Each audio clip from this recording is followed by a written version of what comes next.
சரி பரதா, நீ ராஜ்யத்துக்கு போயிட்டு இருக்க, உன்னை வெறும் கையில அனுப்புறதுக்கு எனக்கு கஷ்டமா இருக்கு. லக்ஷ்மணா, அத போய் எடுத்துன்னு வாயேன். அதுவா? புரிஞ்சுடுச்சு, நான் அதை எடுத்துன்னு வரேன்.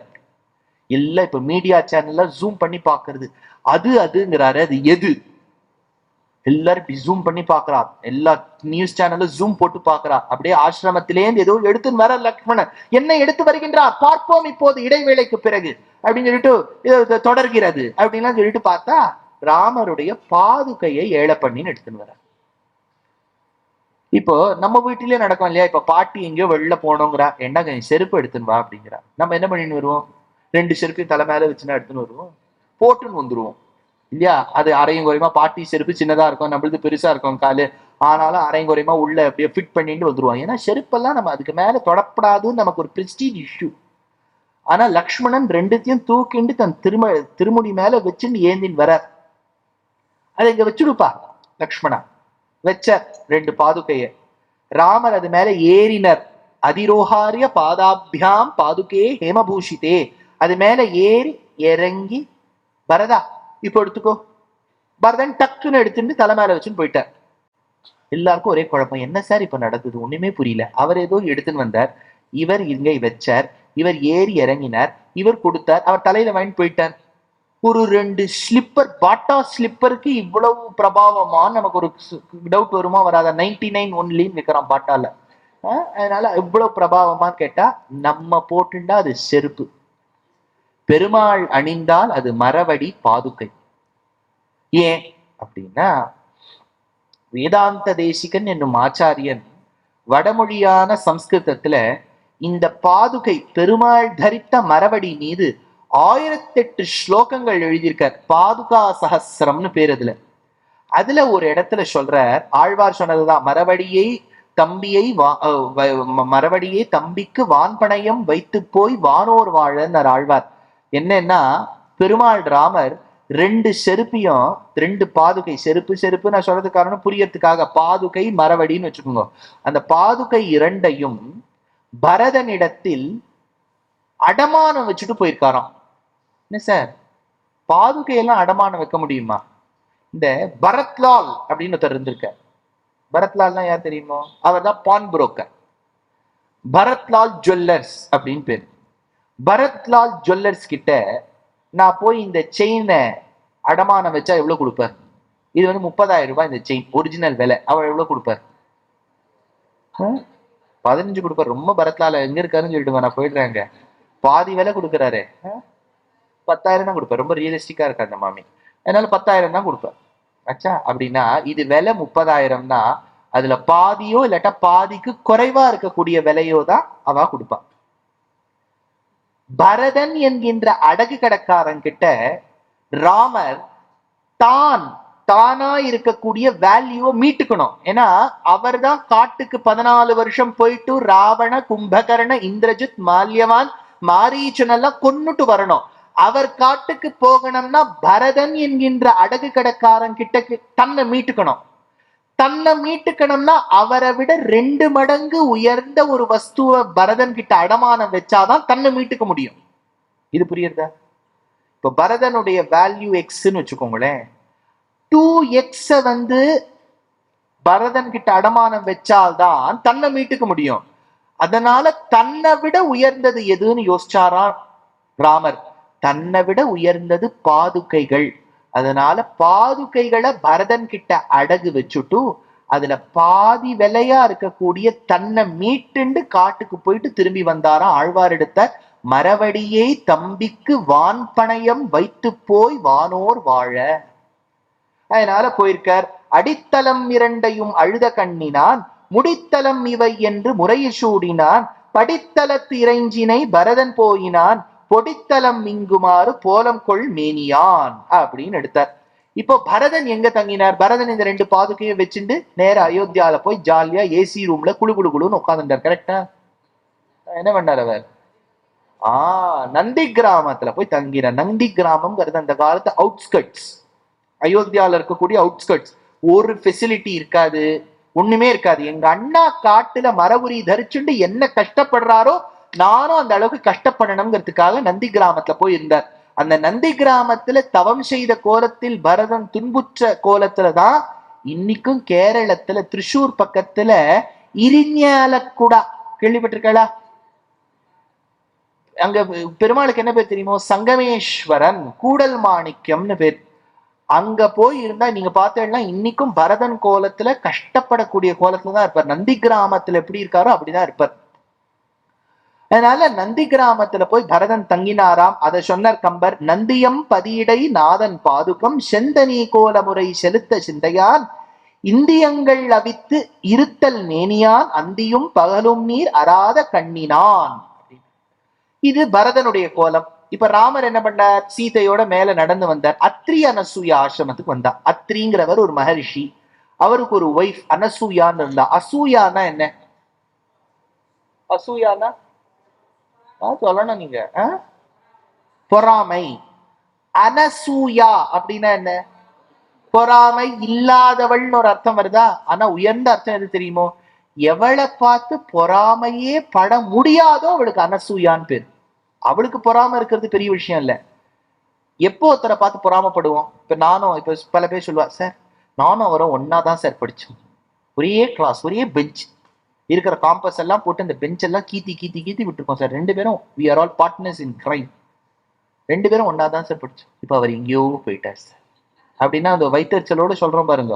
அப்படின்னா ரெண்டு பேரும் சமமாதான் இருந்தோம், ஆனா அவர் உயர்ந்து விட்டார். எப்போ பொறாம வரும்? எல்லாம் சமமா இருந்து ஒருத்தர் உயர்ந்து விட்டார்னா பொறாம வரும்.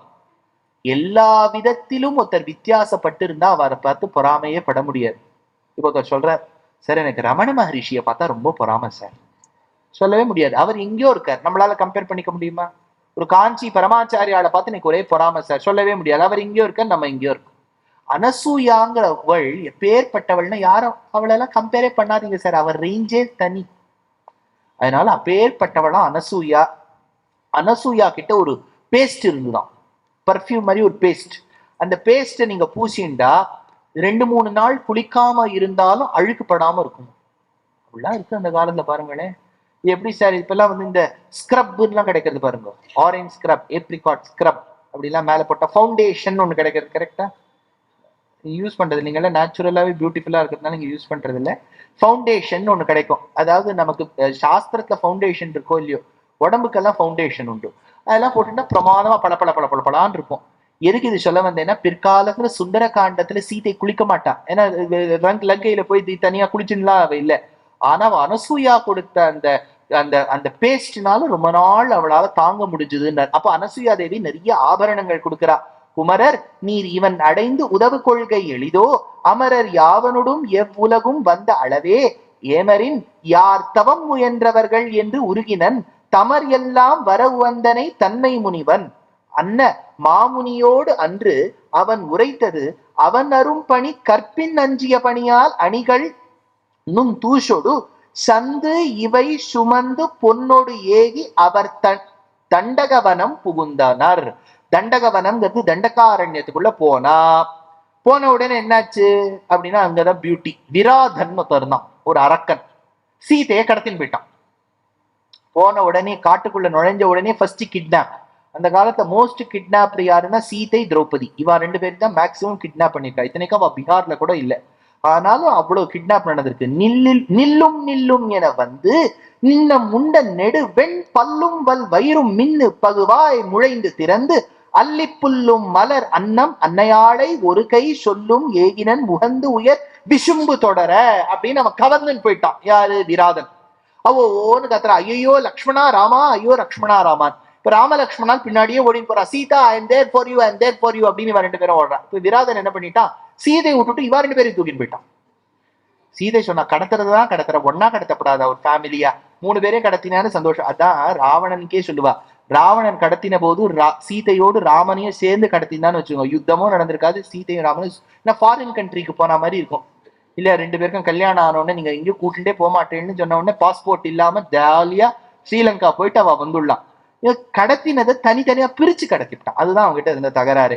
அப்போ சீதை வந்து விராதனை பார்த்து சொன்னா, ஐயோ என்ன ஏன்பா விட்டுட்டு போற, இப்ப இவா 2 பேரையும் கடத்திட்டியே. ராமனும் லக்ஷ்மணனும் என்ன பண்ணார்னா விராதனுடைய 2 கைய துணித்தார்கள். அதை சொல்ற, கடுத்தகராம் கதுவ நிமிர் கையெடுத்து மெய் கலங்கி உடுத்த திசை அனைத்திலும் சென்று ஒலி கொள்ள உருதுயரால் அடுத்த பெருது மூலத்து அரும் பரமே பரமே என்று எடுத்து ஒரு வாரணம் அழைப்ப நீயோ ஏன் என்றாய். இது என்ன கதைன்னு தெரியறதா? Very good. கஜேந்திர மோக்ஷம் எவ்வளவு நீட்டா நோட் பண்றா பாருங்க. மறுபடியும் அந்த பாசுரத்தை படிக்கிறேன். ஏன்னா இந்த கரிவரதராஜ பெருமாள் கோவில்ல கம்பர் எங்க கஜேந்திர வரதனுடைய சம்பவத்தை எடுத்திருக்காருன்னு சொல்லணுமா வேண்டாமா? கஜேந்திர மோக்ஷ விற்த்தாந்தம் உங்களுக்கு எல்லாருக்கும் தெரியும். என்னன்னா ஒரு யானை கஜேந்திரன் இருந்தது. அது கஜங்களுக்கெல்லாம் இந்திரன். இந்திரன்னா தலைவன் அர்த்தம். யானை கூட்டத்துக்கே அதுதான் தலைவன். இன்னைக்கு நீங்க கேரளத்துல திருஷூர்ல பூரம் ஃபெஸ்டிவல்னு நடக்கும். சுத்தி இருக்கிற யானை எல்லாம் வரும். அப்ப ராமச்சந்திரன் ஒரு யானை கேள்விப்பட்டிருக்கா? அது நம்ம தலைவர் மாதிரி. அந்த யானை ரொம்ப டாலஸ்ட் யானை. அது வரணும். நீ மற்ற யானையெல்லாம் காத்துட்டு இருக்கும். மற்ற யானையெல்லாம் அதை பார்த்து அவ்வளவு பிடிக்கும் அதுக்கு, அந்த யானையை பார்த்து. நம்ம இந்த கஜேந்திரன் ஒரு யானை இருந்தது. அது ரொம்ப ஹீரோ யானை. மற்ற பெண் யானையெல்லாம் இந்த யானையோட செல்ஃபி எடுத்துட்டு தன்னுடைய பெட்ரூம்ல மாட்டின்னு இருக்கும். அவ்வளோ ஃபேமஸ் யானை அது. அதனால இந்த யானை என்ன பண்ணிடுத்து, ஒரு குளத்துக்கு போச்சு.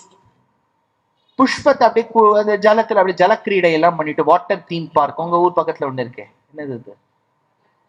பிளாக் தண்டர் இல்லையா? பிளாக்னா என்ன? கருப்பு இல்லையா? பெருமாள் கருப்புன்னு தானே சாஸ்திரம் சொல்றது. நீல தோயத மத்தியஸ்தா. மகாலட்சுமிக்கு என்ன பேர் தெரியுமோ? லைட்னிங், தண்டர்னு அர்த்தம். வித்யுல்லேகேவ பாஸ்வராங்கிறது வேதம். அதனால பிளாக் தண்டருங்கிறது மகாலட்சுமி பெருமாள் மாதிரி. அதனால பார்த்தவா கூட பேரெல்லாம் கரெக்டா தான் வச்சிருக்கா. அதனால வாட்டர் தீம் பார்க்குக்கு இந்த யானை போச்சு. யானை போச்சுன்னா பக்கத்துல இருக்கக்கூடிய பெண் யானைகளும் ஜாலியா ஜலக்கிரீடை பண்ணலாம்னு போச்சு. இந்த யானை என்ன பண்ணிடுத்து, ஒரு காலை ஜலத்துக்குள்ள வச்சு அந்த ஒரு புஷ்பத்தை ஸ்டைலா எடுத்தது. ஏன்னா இப்பெல்லாம் கண்ணாடியை போடுறது ஒரு ஸ்டைல் ஒன்றும். இது இப்படி ஒருத்தர் இப்படி இப்படிலாம் சுத்துறார், டக் டக் டக்குன்னு சுத்து. நான் அதெல்லாம் ட்ரை பண்ண 3 கண்ணாடி உடஞ்சு போயிடுச்சு. அதனால நம்ம ஒழுங்கா இருக்கிற கண்ணாடியை விட்டுருந்தாலே போறோம். அதனால இப்படி கண்ணாடியை சுத்துறது அப்படி இப்படிலாம் அதுக்கு தனி ஸ்டைல் இருக்கு. அப்படியே அவர் போட்டா எல்லாரும் விசில் அடிப்பா. நம்ம எல்லாம் இருந்தா யார் விசில் அடிக்கிறார்? அதெல்லாம் தனி. அதுக்கெல்லாம் அது ரொம்ப ஜாதகத்துல எல்லா கிரகங்களும் ரொம்ப உச்சன்ல இருந்தாதான் அதெல்லாம் நடக்கும். அதனால இந்த இடத்துல இந்த யானை அப்படியே அந்த புஷ்பத்தை எப்படி தும்பிக்கையால சுழட்டி எடுத்தது. உடனே மற்ற யானையெல்லாம் போட்டோ எடுக்குது. என்ன ஸ்டைலா எடுக்குது பாரு, என்ன ஸ்டைலா இருக்கு பாரு அப்படின்னு. இப்படி எல்லாம் இன்னொரு யானை இப்படி எல்லாம் கை காமிச்சுன்னு போட்டோ எடுக்குது. இப்படி எல்லாம் ஏதோ செல்ஃபி எல்லாம் எடுக்கிறான்னு வச்சுக்கோங்களேன். அப்ப என்ன எடுத்து, ஒரு முதலை அது என்ன பண்ணி எடுத்து, யானையுடைய தண்ணியில வச்ச காலை அப்படியே டபால்னு பிடிச்சுட்டு, காலை பிடிச்சுட்டு. இந்த யானை எடுத்து எடுத்து பாக்குறது, வரவே இல்லை இந்த கால்.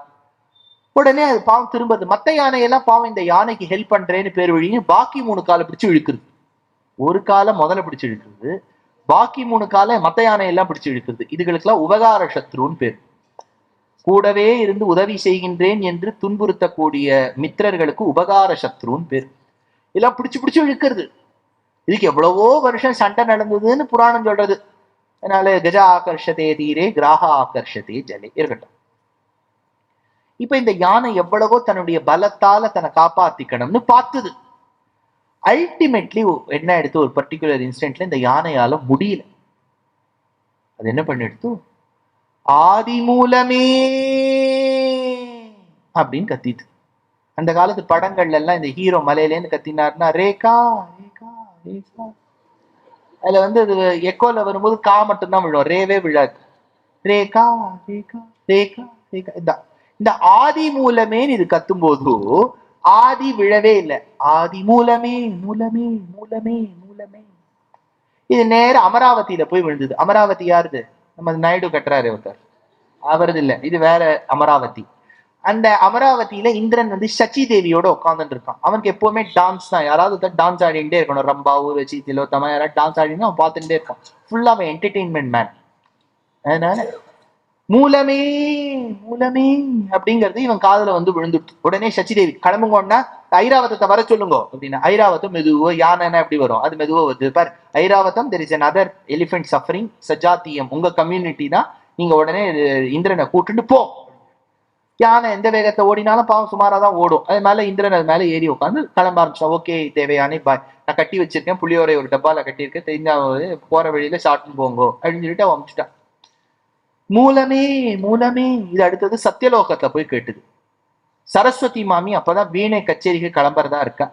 அவது பிரம்மாவை பார்த்து சொன்னா, இது பாருங்க கூற்றுக்கு நீங்க சும்மா ஒரே இடத்துல உட்காந்துட்டு மேக்கின் சத்தியலோகா இனிஷியேட்டிவ்ல பண்ணிட்டு கிளம்புங்கோ. அவர் கிளம்பினார். எதுலன்னா அன்னவாகனத்துல கிளம்பினார். அவருடைய வாகனம் அன்னம்.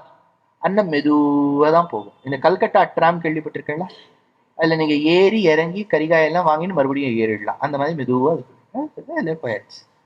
அதனால அன்னவாகனத்துல இவர் ஏறி உட்காந்துன்னு பிரம்மா போறார். மூலமே மூலமே மூலமே.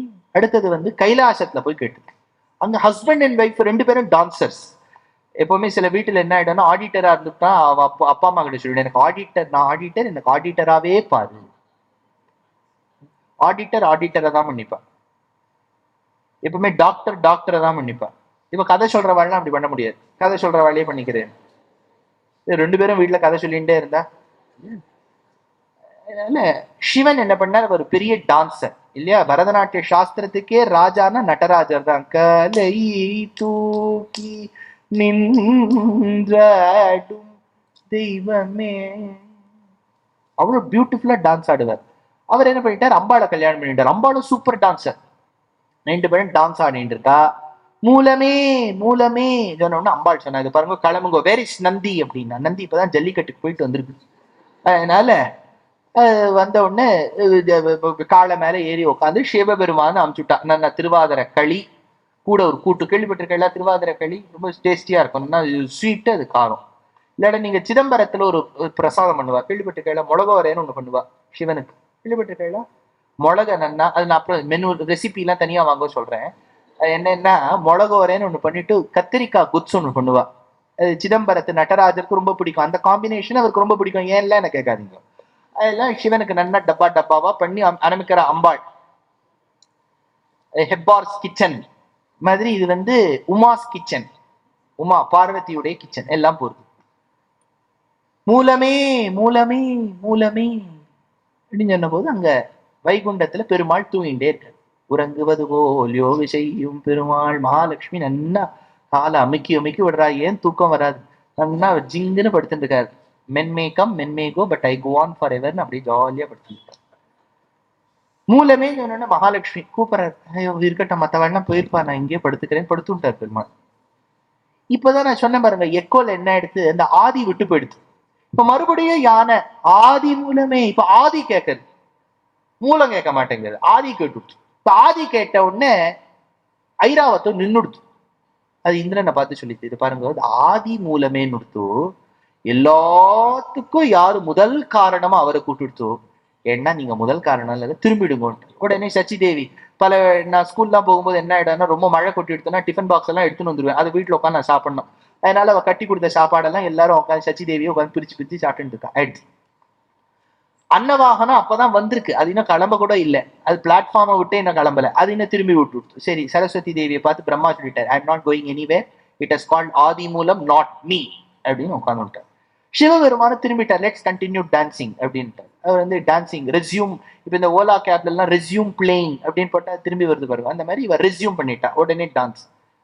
ஆதின்னு ஒரு சப்தம் எப்போ திருவைகுண்டத்தை பார்க்கடல போய் விழுந்ததோ, அப்போ பெருமாள் படக்குன்னு குதிச்சுட்டார். மகாலட்சுமி பார்த்தா, இவர் இப்படி எல்லாம் அவசரப்படவரே கிடையாது, ரொம்ப ஸ்டைலா தானே போவார். கிடுகிடுகிடுன்னு ஏறினார். கிரீடம் எங்க இருக்குன்னு தெரியல, தலை இன்னும் வாரிக்க கூட இல்ல. கிடுகிடுகிடுன்னு போனார். கருடன் கொஞ்சம் ரெஸ்ட் எடுத்து தூங்க ஆரம்பிச்சுட்டார். ஏசி எல்லாம் போட்டு அவர் ரொம்ப நாள் ஓட்டியிருக்காரு. அவர் டயர்ட் ஆயிடுச்சு அவருக்கும். அவன் தூங்க ஆரம்பிச்சுட்டார். கருடனை பிடிச்சு குட்டி தர தர தர தர இழுத்துன்னு போயிட்டார். கருடன் மேல உட்கார கூட இழுத்துன்னு போயிட்டார். ஏன்னா சைக்கிள்ல ஏறதுக்கு 2 விதம். ஒன்னும் நீங்க சைக்கிள் மேல ஏறி பெடல் பண்ணலாம், இல்லாட்ட சைக்கிளை கொஞ்சம் தூரம் தள்ளிட்டு அது மேல ஏறி உட்காரலாம். கருடனுக்கு ஒண்ணுமே புரியல. கனவா நினைவானே முதல்ல அவர் தெரிய மாட்டேங்குது. மகாலட்சுமி இருங்க, சங்கு சக்கரம் எல்லாம் வரட்டும், லெட் தெம் ஃபாலோ மீ. சங்கு ஓடுறது, சக்கரம் ஓடுறது, கதை ஓடுறது, கருடன் ஓடுறார். கருடன் மேல பதக்கன் பெருமாள் ஏறி உட்கார்றார். குட்டுன்னு குட்டுறாருன்னு தேசிகன். போப்பான்றார். கருடன் டிராப் பாயிண்ட போடுங்கிறார். ஓலாலெல்லாம் நீங்க ஏறினா டிராப் பாயிண்ட போட்டாதான் போவோம். எங்க போனா எங்க போவார் அவர்? அதனால கோட் நியர் த லேக் அப்படிங்கிற சொன்ன உடனே பெருமாள் அப்படியே ஏறி நிக்கிறார். ஏறி நின்னுட்டு மடுக்கரை வந்தாச்சு. ஏறி நின்னுட்டார். ஏன் சார் உட்காந்துட்டே இருக்கலாமே, இறங்கி லேண்ட் ஆன உடனே ஏறலாமே. பல பேருக்கு எப்படின்னா ஃபிளைட்ல போன உடனே அது லேண்ட் ஆற வரைக்கும் பொறுமை இருக்கும். அது வந்த உடனே படப்படன்னு எடுப்பா. என்னமோ ஃபிளைட் 5 நிமிஷத்தை திருப்பி எங்கேயோ பறந்து போற மாதிரி கிடுகிடுன்னு ஒருத்தர் ஓடுவார். நான்லாம் ட்ரெயின்ல முன்னாடி வந்து பெங்களூருக்கு சென்னையிலேருந்து போகும்போது வெக்கேஷனுக்கு எங்க பாட்டி வீட்டுக்கு ஒயிட் ஃபீல்டு வரும்போதே அந்த பெட்டியெல்லாம் எடுத்துன்னு கதவு கிட்ட போய் நின்றுடுவோம். ஆனா நம்ம கர்மா அவுட்டர்ல ஒரு 1/2 மணி நேரம் போட்டுருவோம், அங்கேயே நின்றுருப்போம். அந்த மாதிரி இங்க பெருமாள் ஏறி நின்னுட்டார், ஏன்னா மடுக்கரைக்கு போயாச்சுன்னு. ஸ்வரத் சஹஸ்ராரி சிகாரி தீவிரம் சுதர்சனம் பாஸ்கர கோட்டி துல்லியம் அப்படின்னு சக்கரத்தாழ்வார பார்த்தா சக்கரமே போன்னு பார்த்தா சக்கரம் இல்ல. ஐயோ விட்டுட்டு வந்துட்டோம் போல இருக்கு இல்லையா? பல பேர் இன்னைக்கு புஸ்தகம் வீட்லயே விட்டுட்டு வந்திருப்பேள் எழுதுறதுக்கு, இல்லாட்டா எழுதியிருப்பேள், இல்லாட்டா வீட்டுல விட்டுட்டு வந்திருப்பேள், அவ்வளவுதான். அதனால இப்படி திரும்பி பார்த்தார், சக்கரத்தை காணோம். ஐயோ அப்படின்னு திரும்பி பார்த்தா சக்கரம் அதுக்குள்ள வெட்டிடுத்து. இவர் போன்னு சொல்றதுக்கு முன்னாடி சக்கரம் போய் அங்க வெட்டிடுத்து. எள்ளுன்னா எண்ணெய் அதான். சரி, பெருமாள் அங்க கீழே போனார். கரெக்டா அந்த அந்த வாய்க்குள்ள இருக்கணும் அந்த காலு, அந்த ஜாகிரதையா எடுக்கிறாரு. முதல்ல வாய் முழுக்க பல்லு. இவர் ஜாகிரதையா எடுத்தாதான் அதுக்கு வலி இல்லாமல் இருக்கும். வந்துட்டு அதுக்கு நன்னா ஒத்தகம் கொடுக்கிறார் பெருமாள். ஒத்தகம் கொடுத்தார் யானைக்கு. அப்புறம் கொஞ்சம் அப்படியே கொஞ்சம் ரத்தம் வருதோனும் அத தன்னுடைய அங்கவஸ்தத்தால சுத்தினர். ஒரு சுத்து தான் வந்திருக்கணும். சுத்தினர் சுத்தினர் சுத்தினர் வந்துட்டே இருக்கு வஸ்திரம். இது என்னடாப்பா எவ்வளவு வஸ்திரம் பார்த்தா அவசரத்துல மகாலட்சுமியுடைய புடவை எடுத்துன்னு வந்துட்டார். அதனால இவரோட அங்கவஸ்திரத்தை விட்டாதான் அறகுறைய தலைகுறை அப்படி நல்லா சுத்தி அந்த யானை தும்பிக்கையில இன்னும் அந்த புஷ்பம் இருக்கு. அந்த புஷ்பத்தை தானே எடுத்துக்கொண்டு தன் திருவடியில் சாத்தி கொண்டு, இந்த ஒரு புஷ்பத்தை சமர்ப்பிக்கிறதுக்காக நீ இவ்வளவு கஷ்டப்பட்டியா யானையே அப்படின்னு பெருமாள் அந்த யானையை பார்த்து சொன்னாரோனோ. அந்த யானை மீது கருணை கூர்ந்து இவ்வளவு நீ இந்த புஷ்பத்துக்காக கஷ்டப்பட்டியான்னு கேட்ட நாராயணனான கரிவரதனான கஜேந்திரவரதன் தான் இன்னைக்கு ராமனா என் முன்னாடி நிக்கறியேன்னு விராதன் சொன்னான்.